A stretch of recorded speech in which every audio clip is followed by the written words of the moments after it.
बाबा शिव को याद करें और अपनी शक्तियों को पहचानें। देखिए, हम सब परमात्मा के बच्चे हैं और जिस बाप का बच्चा होता है उसके गुण बच्चों में जाते हैं।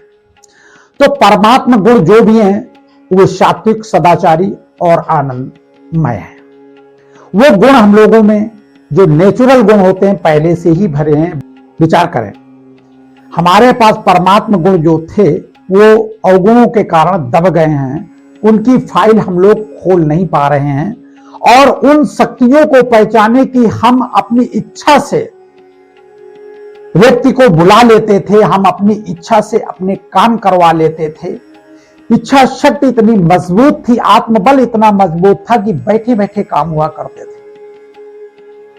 आज वो शक्तियां, वो गुण कहां चले गए, हमारे कहां विलय हो गए। हम तो वही हैं, परमात्मा के बच्चे हमारे अंदर हैं और उनको आप जागृत करिए। जागृत कैसे होंगे? धीरे धीरे परमात्मा पर विश्वास करेंगे और परमात्मा पर विश्वास करेंगे, फिर अपने काम परमात्मा को सौंपो।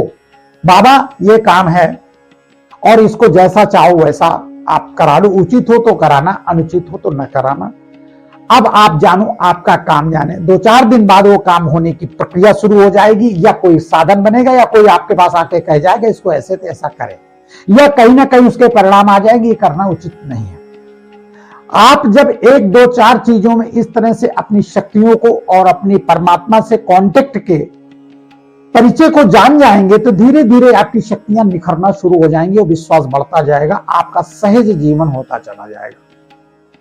छोटी सी समस्या या बड़ी सी समस्या को लेकर खोपड़ी नहीं पीटेंगे, दीवार नहीं पटकेंगे, घर में चिड़चिड़ापन या घर का माहौल नहीं खराब करेंगे।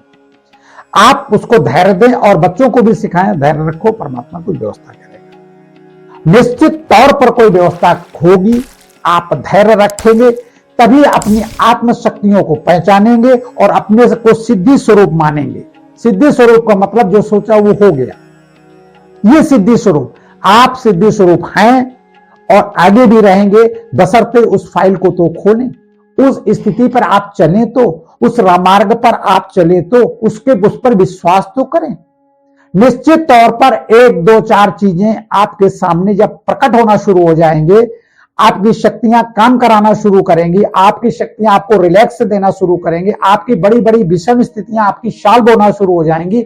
आप उन शक्तियों को पहचान जाएंगे और उन्हीं पर चलना शुरू करेंगे, बशर्ते इसका अनुभव आप जब लेंगे तभी कर पाएंगे। अनुभव के लिए आप प्रैक्टिकल खुद करें। अगर विल पावर कमजोर हो तो किसी अपने आदर्श के साथ उसको, उसके आज्ञा का पालन करें और उसका वेट करें। निश्चित शक्तियां जागृत होगी, बशर्ते मन की स्थिति में धैर्य होना चाहिए। बहुत लोग ऐसे भी हमने देखे, जब भी करवा रहे हैं, भगवान की पूजा भी कर रहे हैं और कोर्ट्स का कोई फैसला आ रहा है, उसमें धैर्य भी नहीं हो रहा है।